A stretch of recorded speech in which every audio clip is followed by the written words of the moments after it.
Praise the lord. ప్రతివారం శాంతి TV పరిచర్య ద్వారా యేసే రక్షకుడని విశ్వసిస్తున్న క్రీస్తు బిడ్డలైనటువంటి మీకందరికీ lord Jesus Christ church ministries ద్వారా ప్రభువు నామములో వందనములు తెలియజేయుచున్నాము. లార్డ్ జీసస్ క్రైస్ట్ సంస్థ వ్యవస్థాపకులైన మా నాన్నగారికి దేవునిచ్చిన కృపను బట్టి మేమెంతో సంతోషిస్తున్నాము. ఇప్పుడు దైవజనులు వాక్య పరిచర్య చేసెదరు. ప్రార్థనాపూర్వకముగా ఆలకించుదాం. మా కార్యక్రమాన్ని చూస్తున్న మీ అందరికీ ప్రభువైన యేసుక్రీస్తు పేరట హృదయాభివందనాలు. బైబిల్ గ్రంథంలో నుంచి కీర్తనల గ్రంథం 104వ అధ్యాయం 34వ వచనం. ఆయనను గూర్చిన నా ధ్యానము ఆయనకు ఇంపుగా నుండునుగాక, నేను యెహోవా యందు సంతోషించెదను. దావీదు గారు రాస్తున్న మాట, ఆయనను గూర్చిన నా ధ్యానము ఇంపుగా ఉంటుందంట దేవునికి. ఇంతకీ దావీదు గారు ఏం ధ్యానం చేశాడు? దావీదు గారు మెడిటేషన్ చేస్తున్నాడంట. దివారాత్రులు నేను ధ్యానం చేస్తున్నాను అంటున్నాడు. ధ్యానం అంటే ఉదయాన్నే లేచి యోగాసనాలు వేయటం కాదు, లేకపోతే శ్వాస మీద ధ్యాస అని చెప్పి గాలి పీల్చుకునే ధ్యానం కాదు. దావీదు గారు చేస్తున్నటువంటి ధ్యానం మహా గొప్ప ధ్యానం. ఎలాంటి ధ్యానమో తెలుసండి? బైబిల్ గ్రంథాన్ని చదివితే అమోఘమైన సంగతులు మనకి ఈ 104వ కీర్తనలో అర్థమవుతూ ఉంటాయి. దావీదు గారు జీవిత సత్యాలను తెలియచేస్తున్నాడు. అసలు దేవుడు అంటే ఏంటి, దేవుని గురించిన విశేషమైన సంగతులు ఏంటి, ఆయన జ్ఞానం ఏంటి, ఆయన ఎంత జ్ఞాన సంపన్నుడు, ఆయన ఎంత బలవంతుడు, ఆయన శౌర్యం గురించి తెలియచేయాలని ఆశతో ఉన్నాడు దావీదు గారు. ఇంతకీ దావీదుకి అంత సమయం ఎక్కడిది? రాజు కదా, రాజు అయినా కానీ దేవుడి గురించి తెలుసుకోవాలన్న ఆశ ఉంది. మరి మనం ఏ పని లేదు కానీ దేవుడి గురించి ధ్యానం చెయ్యం. దేవుని గురించిన ఆలోచనలు ఉండవు. దేవుని గురించి గొప్ప సంగతులు ఆలోచించడానికి సమయమే లేదు. ఇలా లేకపోయినటువంటి మనుషులను చూస్తూ ఉంటే మనుషులందరికీ పాఠాలు చెప్పాలి. ఈ పాఠాలు చెప్పాలంటే స్వయాన దావీదు రాజుగారు ఆయనతో దేవుడు పలికిస్తున్నటువంటి మాట. ఎలాంటి మాటలవి? అమోఘమైన మాటలను బైబిల్ గ్రంథంలో నుంచి చదువుదాం. 104వ కీర్తన 20వ వచనం. నీవు చీకటి కలుగ చేయగా రాత్రి ఎగుచున్నది. నీవు చీకటి కలుగ చేయగా రాత్రి ఎగుచున్నది. అందరికీ తెలుసు చీకటి అవటం. చీకటి ఎందుకు జరుగుతుంది? సూర్యుడు ఒకవైపున ఉన్నప్పుడు భూమిని ఫేస్ చేస్తున్న టైంలో అది వెలుతురుగా ఉంటుంది. భూమి సూర్యునికి వెనక భాగాన్ని వెళ్ళేసరికి అదంతా చీకటిగా మారిపోతుందని మనకి తెలుసు. ఇలా భూమిని నడిపిస్తుంది, సూర్యుడిని నడిపిస్తుంది ఎవరు? దేవుడు. అందుకే దేవుడు రాత్రి అయ్యేటట్లుగా చేశాడు, రాత్రిపూట భూమి మీదకి చీకటి వచ్చేటట్లు చేశాడు. చీకటైతే ఏం జరిగింది? చీకటైతే ఏదో జరుగుతుందంట. సమాజంలో ఏదో జరుగుతుంది, విశ్వంలో ఏదో జరుగుతుంది, భూమి మీద ఏదేదో కార్యక్రమాలు జరుగుతూ ఉన్నాయి. అందుకే వాటన్నిటినీ తెలియచేయాలని దేవుడు తెలియచేస్తూ ఉన్నాడు. అప్పుడు అడవి జంతువులన్నీ తిరుగులాడుచున్నవి. ఏ టైంలో? రాత్రి వేళ. పగటి వేళంతా అడవి జంతువులు లోపల గుహల్లో దాక్కుని ఉన్నవి. రాత్రి అవ్వగానే బయటకు వచ్చేసినాయి. రాత్రి చీకటి పడగానే అడవి జంతువులన్నీ బయటకు వచ్చేసినాయి. ఇక్కడే మనం ఆలోచించాలి. రాత్రి అయిపోతే అడవి జంతువులు బయటకు ఎందుకు వచ్చినాయి? పగలే రావచ్చు కదా. ఒకవేళ పగలే గనక అడవి జంతువులన్నీ బయటకు వస్తే మనుషులకు అడవి జంతువులకు పోరాటం. ఇలాంటి పోరాటంలో మనుషులు చనిపోతారు. ఇలాంటి పోరాటంలో అడవి జంతువులు చనిపోతాయి. అడవి జంతువులు నశించిపోయి మనుషులు నశించిపోయి వాళ్ళిద్దరి మధ్య వైరంతో ప్రపంచం అంతా కొలాప్స్ అయిపోతుంది. అందుకే దేవుడు తన ఆలోచనను ఉపయోగించి అంటున్నాడు, అడవి జంతువులారా మీరు రావాల్సిన టైం ఏంటో తెలుసా? రాత్రిపూట. పగలపూట ఏం చేస్తారు?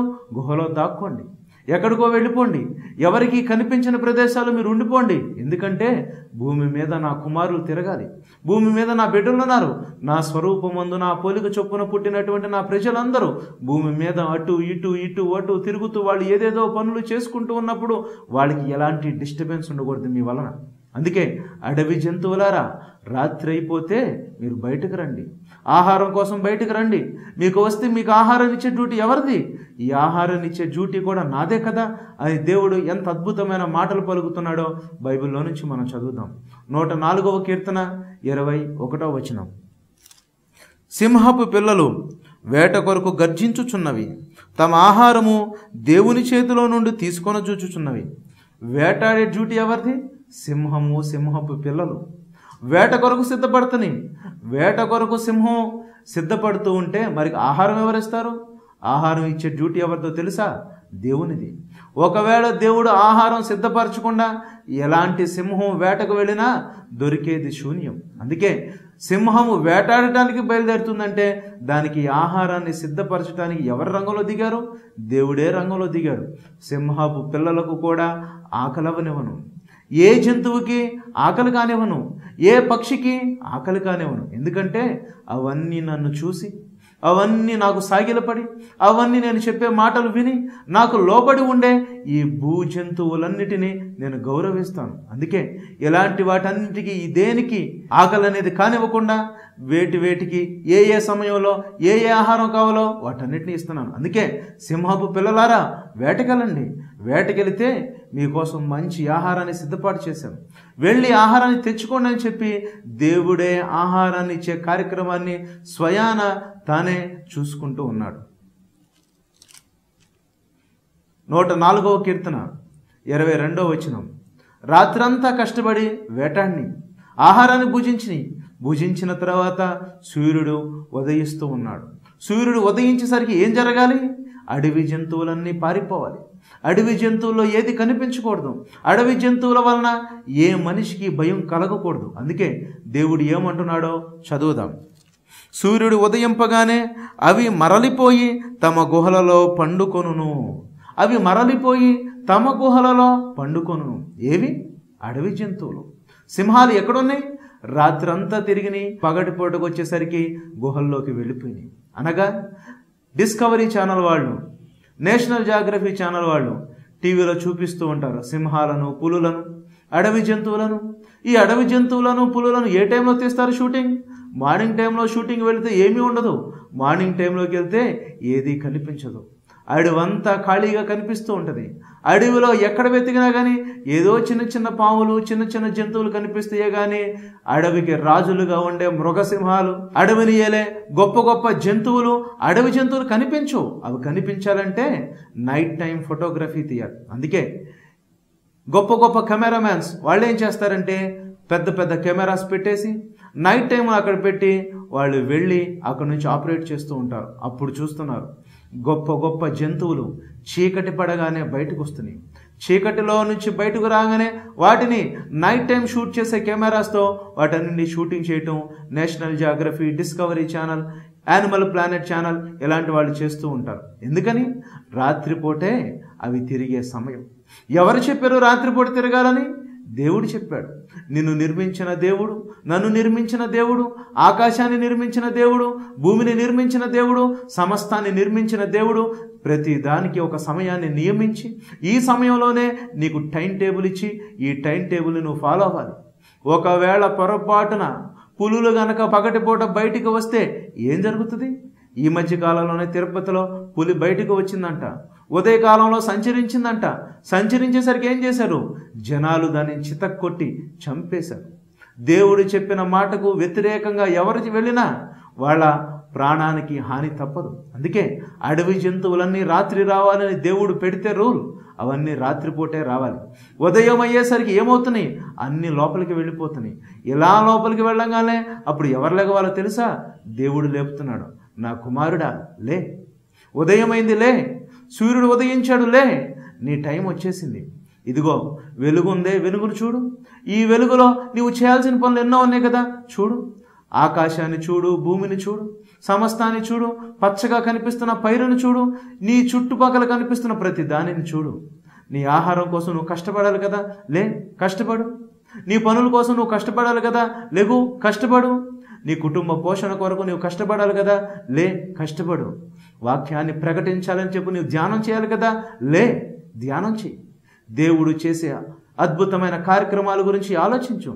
రాత్రిపూట చూస్తే నీకు పెద్దగా అర్థం కాదు. అందుకే ఉదయం పూట వెలుగులో వెళ్ళి సమస్తాన్ని చూడు. చూస్తూ ఉన్నప్పుడు దేవుడు చేస్తున్న ప్రతి కార్యక్రమం నీకు అర్థం అవ్వాలి. నీవు తినే ఆహారాన్ని చూసినప్పుడు అర్థం అవ్వాలి. పీల్చే గాలిని చూసినప్పుడు దేవుడు అర్థం అవ్వాలి. త్రాగే నీళ్లను గురించి ఆలోచించినప్పుడు దేవుడు అర్థం అవ్వాలి. ప్రకృతిలో కనిపిస్తున్న పంచభూతాల గురించి నీవు ఆలోచిస్తున్నప్పుడు, నీవు తినే తిండి దగ్గర నుంచి, నీవు వేసుకునే వస్త్రం దగ్గర నుంచి, నీవు పీల్చే గాలి దగ్గర నుంచి, నీవు చేస్తున్న ప్రతి కార్యక్రమం అప్పుడు నీకు ఎవరు అర్థం అవ్వాలో తెలుసా? దేవుడు అర్థం అవ్వాలి. దేవుడు అర్థం కావాలంటే ఏం చేయాలి? ధ్యానం చేయాలి. ఏం ధ్యానం చేస్తావు? యోగాసనాలు వేసే ధ్యానం కాదు, లేకపోతే కాసేపు నిద్రపోయే ధ్యానం కాదు, డబ్బులు తగలపెట్టి చేసే ధ్యానాలు కాదు. దేవుడికి కావాల్సింది నీవు దేవుడి చేతి పనులను ఆలోచించాలి. అందుకే ప్రపంచంలో బెస్ట్ మెడిటేటర్ ఎవరో తెలుసండి? దేవుని కార్యక్రమాల గురించి ఆలోచించిన దావీదు గారు, దేవుని కార్యక్రమాల గురించి ఆలోచించిన యోబు గారు, దేవుని గురించి గొప్ప గొప్ప సంగతులను ఆలోచించారే క్రైస్తవులు. దేవుని గురించి అనేక గొప్ప సంగతులను తెలుసుకుని ఈరోజు ప్రపంచానికి, సమాజానికి దేవుడు అంటే ఎవరో కరెక్ట్గా అందిస్తుంది ఎవరో తెలుసా? క్రైస్తవులు. వాళ్ళు చేస్తుంది ధ్యానం. ఎలాంటి ధ్యానం చేస్తున్నారు? శ్వాస మీద ధ్యాస కాదు, శ్వాస కలుగు చేసిన దేవుని మీద ధ్యాస. దేవుని కలుగు చేసినటువంటి ఆ శ్వాసను, ఊపిరిని పీల్చుకుంటూ ప్రాణంతో జీవిస్తూ మనిషి జీవితంలో జరుగుతున్న ప్రతి దాని గురించి మనిషి ఆలోచించుకుంటూ పోతున్నాడంటే అక్కడ ఏం చేస్తున్నాడు? ధ్యానం చేస్తున్నాడు. ధ్యానం చేయాలి. ఎలాంటి ధ్యానం చేసే లక్షణం ఎంతమందికి ఉంది? దేవుడు చేస్తున్న ప్రతి కార్యక్రమం గురించి ధ్యానం చేయాలన్న ఆలోచన ఎంతమందికి ఉంది? అందుకే ప్రతి దాని గురించి కూలంకుషంగా ఆలోచించాలి. ప్రతి దాని గురించి మనిషి గొప్పగా ఆలోచించాలి. ఇది దేవుడు చేశాడు, ఇది దేవుడు చేశాడు, ఇది దేవుడు చేశాడు, ఇది దేవుడు ఎందుకు చేశాడో తెలుసా? నీ కోసం చేశాడు. ఇలాంటి మాటలు ప్రతి మనిషి నోట్లో నుంచి రావాలి. ఉదయం లేచినది మొదలుపెట్టి రాత్రి పడుకునేంత వరకు వాడు అనుభవిస్తున్న ప్రతి దాని వెనకాల ఉన్న రహస్యం దేవుడు చేశాడు నీ కోసం అనే సంగతిని జ్ఞాపకానికి తెచ్చుకోవాలి. అందుకే దావీదు గారు జ్ఞాపకానికి తెచ్చుకుని ధ్యానం చేసి అంటున్నాడు, దేవా గొప్ప సంగతులు దేవా. ఎలాంటి గొప్ప సంగతులు తెలుసా? రాత్రిపూట అడవి జంతువులను తిప్పుతూ రాత్రిపూట మమ్మల్ని రెస్ట్ తీసుకోమని చెప్పావా? ఉదయం అవ్వగానే మేము పనులు చేసుకోవాలని అడవి జంతువులను రెస్ట్ తీసుకోమని చెప్పావా? ఇలాంటి గొప్ప కార్యక్రమాన్ని పెట్టింది ఎవరు? దేవుడైన నీవే కదా అని దావీదు గారు ధ్యానం చేస్తూ ఉన్నాడు. 104వ కీర్తన 23వ వచనం, సాయంకాలం వరకు పాటుపడి తమ పనులను జరుపుకొనుటకై మనుషులు బయలు వెళుతురు. ఎప్పుడండి? సాయంకాలం అయ్యేంత వరకు, సూర్యుడు అస్తమించేంత వరకు నీవు బయటకు వెళ్ళాలి, పాటుపడాలి, కష్టపడాలి, పని చేసుకోవాలి. నీ పనులు నువ్వు చేసుకోవాలంటే దేవుడు నీకు ఇచ్చిన టైం. అంతేగాని ఓవర్ టైం చేయమని కాదు, నైట్ డ్యూటీలు చేయమని కాదు, లేకపోతే ఇంకేదో చేయమని కాదు. దేవుడు సకాలంలో సమస్తాన్ని జరిగించడానికి ఒక టైం టేబుల్ ఇచ్చి ఈ టైం టేబుల్ని ఫాలో అవ్వమని చెప్పి దేవుడు చెప్తూ ఉన్నాడు. ఎందుకు చెప్తున్నాడో తెలుసా? నీ మేలు కోరి చెప్తూ ఉన్నాడు. 104వ కీర్తన 24వ వచనం, యెహోవా నీ కార్యములు ఎన్నెన్ని విధములుగా ఉన్నవి, జ్ఞానము చేత నీవు వాటన్నిటిని నిర్మించితివి, నీవు కలుగు చేసిన వాటితో భూమి నిండి ఉన్నది. దేవా నీవు కలుగ చేసిన వాటితో భూమి నిండి ఉన్నది. ఎన్నెన్ని అద్భుతాలు, ఎన్నెన్ని మేలులు. అసలు ఆలోచిస్తూ ఉంటేనే మైండ్ బ్లోయింగ్ కదా. ఇలాంటి మైండ్ బ్లోయింగ్ సంగతులను ఎక్కడ పెట్టావు దేవా? నీవు భూమిని నిండించావట. భూమిలో అడుగు అడుగునా నిండించావు. భూమిలో ఎక్కడ చూసినా కానీ అర్థమవుతుంది. వీటిని అర్థం చేసుకుంటే దేవుడు అర్థమవుతాడా? ఎస్, వీటిని అర్థం చేసుకుంటే దేవుడు అర్థమవుతాడంట. అందుకే ధ్యానం చెయ్యి, ధ్యానం చెయ్యి. చిన్నప్పటి నుంచి సైన్స్ పాఠాలు నేర్చుకుంటున్నావే, 6వ తరగతి నుంచే సైన్స్ అని నేర్చుకున్నావే. కెమిస్ట్రీ అని నేర్చుకున్నావు, బయాలజీ అని నేర్చుకున్నావు, ఫిజిక్స్ అని నేర్చుకున్నావు, సైన్స్లో ఎన్నెన్నో నేర్చుకుంటూ ఉన్నావు. బాటనీ అని చెప్పి చెట్ల గురించి నేర్చుకున్నావు, జువాలజీ అని చెప్పి జంతువుల గురించి నేర్చుకున్నావే. కానీ జువాలజీలో ఈ సబ్జెక్ట్ని ఎప్పుడన్నా విన్నావా? జువాలజీలో రాత్రిపూట అడవి జంతువులు బయటికి ఎందుకు వస్తాయి అనే సంగతి ఏనాడన్నా విన్నావా?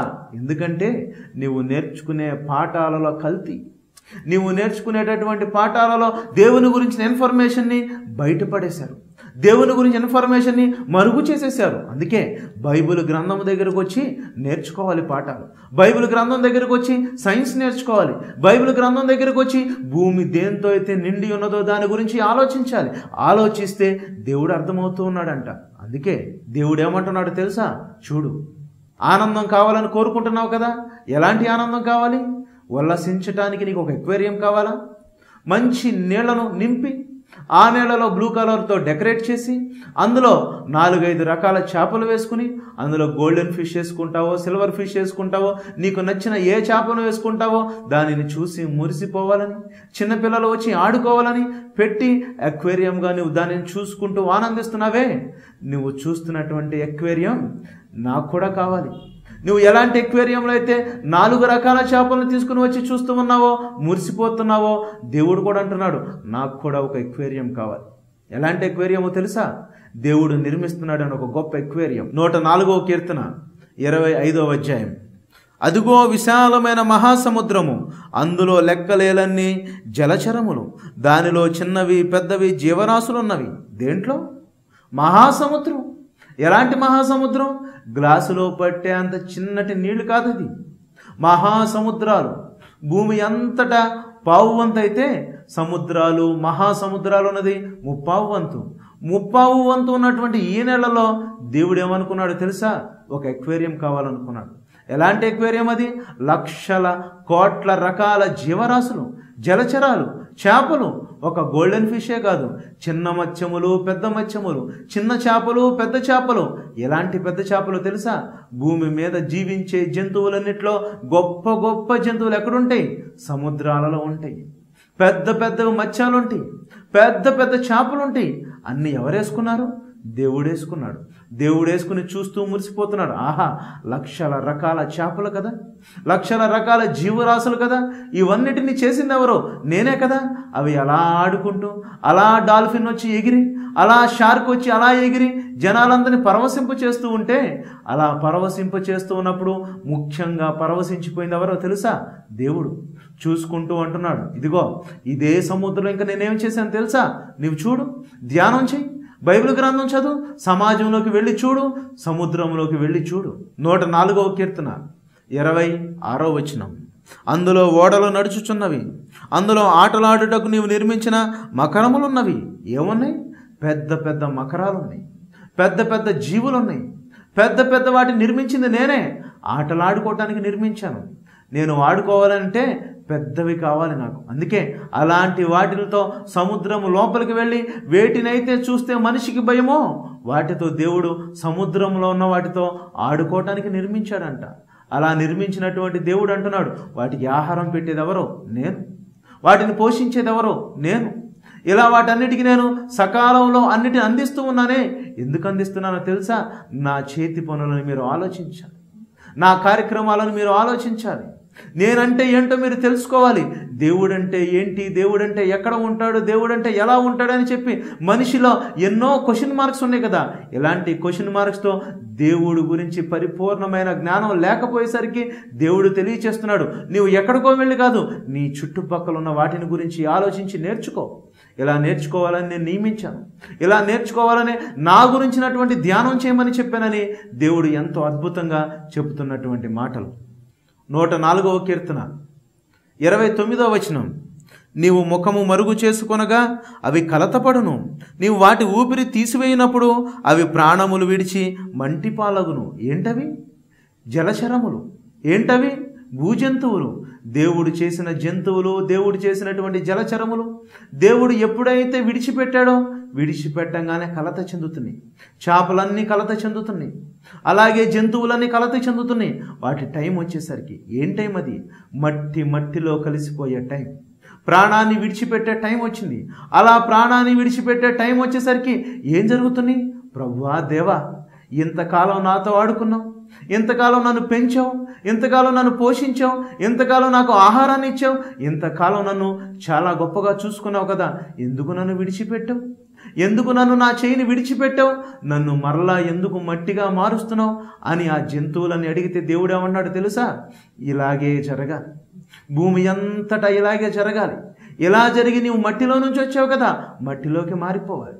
ఇలా మారిపోయినప్పుడు నిన్ను చూస్తారే మనుషులు అప్పుడు అర్థం చేసుకోవాలి, మట్టిలో నుంచి వచ్చినటువంటి ఈ మనిషి ఏ శరీరంతో అయితే ఈ మట్టిలోకి వచ్చాడో, ఏ శరీరం అయితే మట్టితో నిర్మింపబడిందో అదే శరీరం మరలా ప్రాణం విడిచిన వెంటనే మట్టిలోకి వెళ్ళిపోవాలి. అందుకే బయట చూస్తూ ఉన్నప్పుడు ఒక కుక్క చచ్చిపోయి కనిపిస్తే దాని కళేబరాన్ని చూడంగానే అర్థం అవ్వాలి, ఏంటది? ఇదే శరీరం అలాంటి పొజిషన్లోకి ఒకరోజు వెళ్ళిపోద్ది. బయట ఒక పక్షి అలా చనిపోయి కనిపిస్తే అర్థం అవ్వాలి, ఏమని? ఇదిగో ఇదే శరీరం ఒకరోజు అలా మట్టిలోకి మారిపోవాలి. మనిషి కూడా ఏదో ఒక రోజు అలా మట్టిలోకి మారిపోవాలి. ఇలా జంతువులను ఎందుకు మట్టిలోకి మారుస్తున్నాడో తెలుసా? నూతన జీవాన్ని ఇవ్వాలి, మరొక జీవితాన్ని ఇవ్వాలి, మరొక జీవాన్ని ఇవ్వాలి. అలా జీవాన్ని ఇవ్వాలంటే వాటిని దేవుడు మట్టిలో కలిపేశాడు. అద్భుతమైన మాటను, మరొక మాటను బైబిల్ గ్రంథంలోంచి చదువుదాం. 104వ కీర్తన 30వ వచనం. నీవు నీ ఊపిరి విడువగా అవి సృజింపబడును. చంపేశావు, మట్టిలో మార్చేశావు, మట్టిలో మారిన తర్వాత ఏముందో తెలుసా? మట్టిలో ఆ చేపల ఆనవాళ్ళు ఉన్నాయి, ఆ చేపల గుడ్లు ఉన్నాయి, ఆ జలచరముల యొక్క వారసులు ఉన్నారు. మట్టిలో మారిపోయిన తర్వాత మళ్ళీ దేవుడు ఏమంటున్నాడు తెలుసా? నూతన జీవాన్ని దానికి ఇవ్వాలి, నూతన జీవితాన్ని దానికి ఇవ్వాలి. మళ్ళీ ఫ్రెష్గా చేపలు రావాలి, కొత్త చేపలు పుట్టాలి, లక్షల రకాల చేపలు మళ్ళీ ఉత్పత్తి కావాలి, మళ్ళీ ఉత్పత్తి కావాలి. ఎందుకని? ఎప్పటికప్పుడే సంతానోత్పత్తి జరుగుతూ ఎప్పటికప్పుడే ఫ్రెష్ చేపలు సమాజంలోకి రావాలి. ఎక్కడి నుంచి? సముద్రంలో నుంచి. ఎందుకు రావాలో తెలుసా? నీవు వాటిని తినాలి. అదే చేప ముసలిదైపోతే నువ్వేం తింటావు?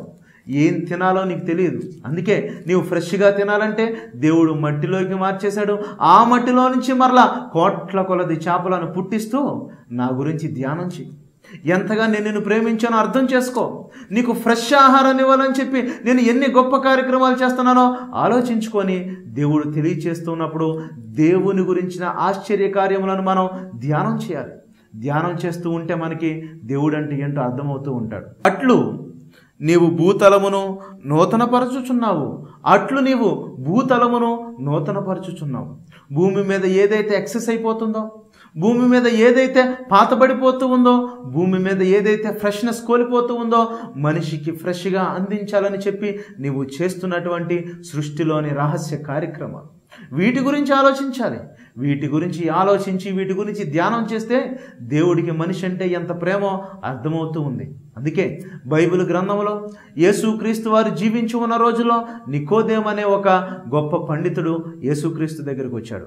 యేసుక్రీస్తు దగ్గరికి వచ్చినప్పుడు యేసుక్రీస్తు ఆ నికోదేముతో ఏమన్నాడో బైబిల్ గ్రంథంలో నుంచి చదువుతాం. యోహాను సువార్త 3వ అధ్యాయం 3వ వచనం. అందుకు యేసు అతనితో, ఒకడు క్రొత్తగా జన్మించితేనే కానీ అతడు దేవుని రాజ్యము చూడలేడని నీతో నిశ్చయముగా చెప్పుచున్నానెను. దేవుడు అంటున్నాడు క్రొత్తగా జన్మించాలి. క్రొత్తగా జన్మిస్తే కానీ దేవుని రాజ్యాన్ని చూడలేవు. దేవుని గురించి, దేవుని రాజ్యము గురించి ఆయన బోధించడం ప్రారంభించాడు యేసుక్రీస్తు. అసలే సీనియారిటీ, అసలే ముసలివాడిగా ఉన్నటువంటి నికోదేము, పండితుడిగా పిలువబడుతున్న నికోదేము ఒక్క ముక్క కూడా అర్థం కాలేదు. దేవుని రాజ్యం ఏంటి, అందులో నేను ప్రవేశించడం ఏంటి, అది కూడా క్రొత్తగా జన్మించడం ఏంటి, క్రొత్తగా నేను ఎలా జన్మించగలను, నా వయసు చూస్తే ముసలివాడిని, ఎలా మళ్ళీ తల్లి గర్భంలో నుంచి బయటకు రాగలను అనే ప్రశ్నలు వేస్తూ ఉన్నప్పుడు యేసుక్రీస్తు ఏమని సమాధానం ఇచ్చాడో మైండ్ బ్లోయింగ్ సమాధానాన్ని బైబిల్ గ్రంథంలోంచి చదువుతాం. యోహాను సువార్త 3వ అధ్యాయం 7-8 వచనాలు. మీరు క్రొత్తగా జన్మింపవలెనని నేను నీతో చెప్పినందుకు ఆశ్చర్యపడవద్దు. క్రొత్తగా జన్మించమని చెప్పానే, ఆశ్చర్యపడద్దు. ఎందుకంటే నీకు ఒక సత్యాన్ని తెలియచేస్తున్నా. నీవు రోజు పీలుస్తున్నావే గాలిలో నుంచి నీకు ఒక సత్యాన్ని తెలియచేస్తున్నాను. ఏంటి ఆ సత్యం? యోహాను సువార్త 3వ అధ్యాయం. గాలి తనకిష్టమైన చోటను విసరును, నీవు దాని శబ్దము విందువే గాని అది ఎక్కడి నుంచి వచ్చునో ఎక్కడికి పోవునో నీకు తెలియదు. గాలి తనకిష్టమైన చోటు నుంచి వస్తూ ఉంటుంది, వీస్తూ ఉంటుంది. గాలి శబ్దాన్ని వింటాం. గాలి ఎక్కువైపోతే తలుపులు కొట్టుకునే శబ్దం వింటాం. గాలి ఎక్కువైపోతే చెట్లు అటు ఇటు ఊగే శబ్దాన్ని వింటాం, ఆకుల శబ్దాన్ని వింటాం. అంతేగాని ఈ గాలి ఎక్కడి నుంచి వస్తుందో నీకు తెలుసా? గాలి ఎటుపోతుందో నీకు తెలుసా? నీవు పీలుస్తున్న గాలి, ఏ గాలి అయితే నీవు జీవించడానికి ఆధారమో, ఏ గాలి అయితే నీకు సప్లై కాకపోతే వెంటనే ప్రాణాన్ని విడుస్తావో, అలాంటి గాలి రోజు నీవు పీలుస్తున్న గాలిలో నుంచి పాఠాన్ని నేర్చుకున్నావా? నేర్చుకో. ఈరోజు నువ్వు నేర్చుకోవాలి. యేసు అంటున్నాడు నీవు నేర్చుకోవాలి నికోదేము. భూ సంబంధమైన సంగతులు నేను నీకు చెప్తున్నాను. దేవుని గురించి అర్థం చేసుకోవాలంటే నీ చుట్టుపక్కల ఏం జరుగుతుందో నీవు తెలుసుకోవాలి. గాలి తనకిష్టమైన చోటును విసురును, నీవు దాని శబ్దం విందువే గాని అది ఎక్కడి నుంచి వచ్చునో ఎక్కడికి పోవునో నీకు తెలియదు. ఆత్మ మూలముగా జన్మించిన ప్రతివాడును అలాగే ఉన్నాడనను. ఆత్మ మూలముగా పుట్టినవాడు ఎలా ఉన్నాడంట? గాలి గురించి అర్థమైతే ఆత్మ మూలంగా ఎలా పుడతాడో నీకు అర్థమవుతుంది. క్రొత్తగా ఎలా జన్మిస్తాడో నీకు అర్థం అవ్వాలని నీకు ఇప్పుడు ఏమర్థం అవ్వాలి? గాలి గురించి అర్థం అవ్వాలి. అంటే నీకు గాలే అర్థం కాలేదు.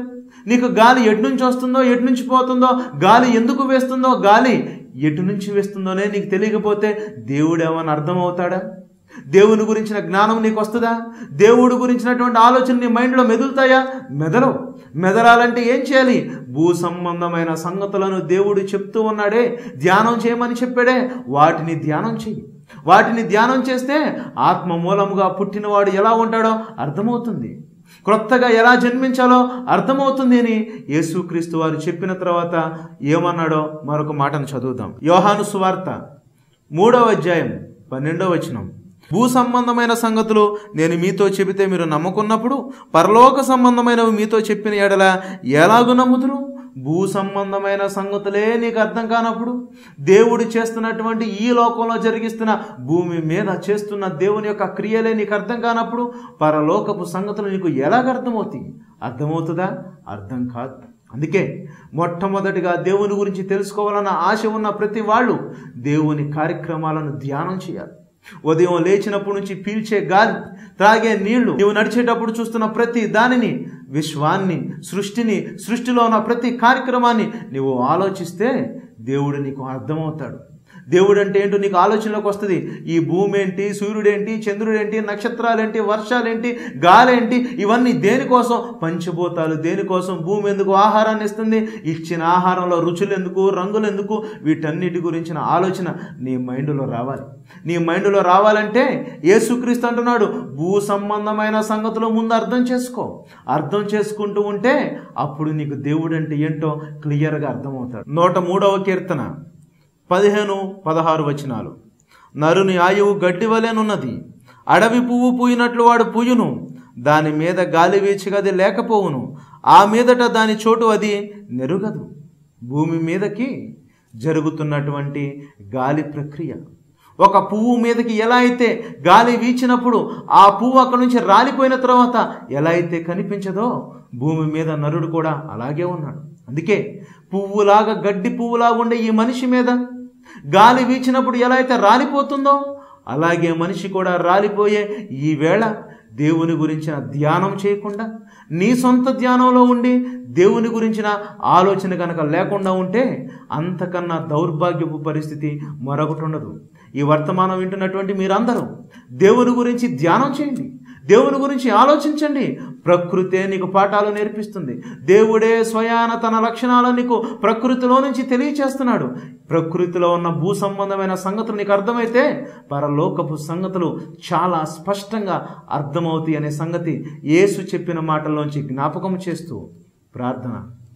పరిశుద్ధుడా, ప్రేమమయుడా, సర్వశక్తిమంతుడా, భూమి మీద మనుషులు చేయాల్సిన ధ్యానం, ఒకనాడు బైబిల్లోని భక్తులు చేసినటువంటి ధ్యానాన్ని ఈరోజు మనుషులందరూ, నేటి సమాజం అంతా దేవుని గురించి వెతుకున్నట్లుగా, దేవుని గురించిన ధ్యానం చేయనట్లుగా మీ సహాయాన్ని దయచేసి, ప్రకృతిలో జరుగుతున్న ప్రతి దాని గురించి ఆలోచించి దేవుడంటే ఏంటో పరిపూర్ణంగా తెలుసుకున్నట్లుగా మీ సహాయాన్ని దయచేసి, మీ మెండైన దీవెనతో నీ బిడ్డలందరిని అర్థం చేయించి, ఆత్మ సంబంధమైన సంగతులతో నీ బిడ్డలందరిని నింపి పరలోకానికి చేర్పించమని యేసునామములో అడిగి వేడుకున్నాం తండ్రి, ఆమేన్. ఈ కార్యక్రమం మీకు ఆశీర్వాదకరంగా ఉందని మేము భావిస్తున్నాము. దైవజనులు బోధించిన వాక్యము ద్వారా ప్రభువు మీతో మాట్లాడి ఉన్నారని మీరు భావించినట్లయితే స్క్రీన్లో చూపిస్తున్న మా ఫోన్ నెంబర్స్కు ఫోన్ చేసి మీ ప్రార్థన అవసరతలు తెలియజేయండి.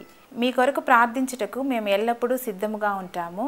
అంతేకాకుండా ఈ కార్యక్రమంపై మీ సలహాలు, ప్రార్థన అవసరతలు ఉత్తరం ద్వారా పంపుటకు మా address Lord Jesus Christ church ministries, Mittameeda, Bhujabhuja, Nellore 524004. మా ఫోన్ నెంబర్స్ 0861-230-5318. మా సెల్ నెంబర్ 9440827852. అందరికీ వందనాలు.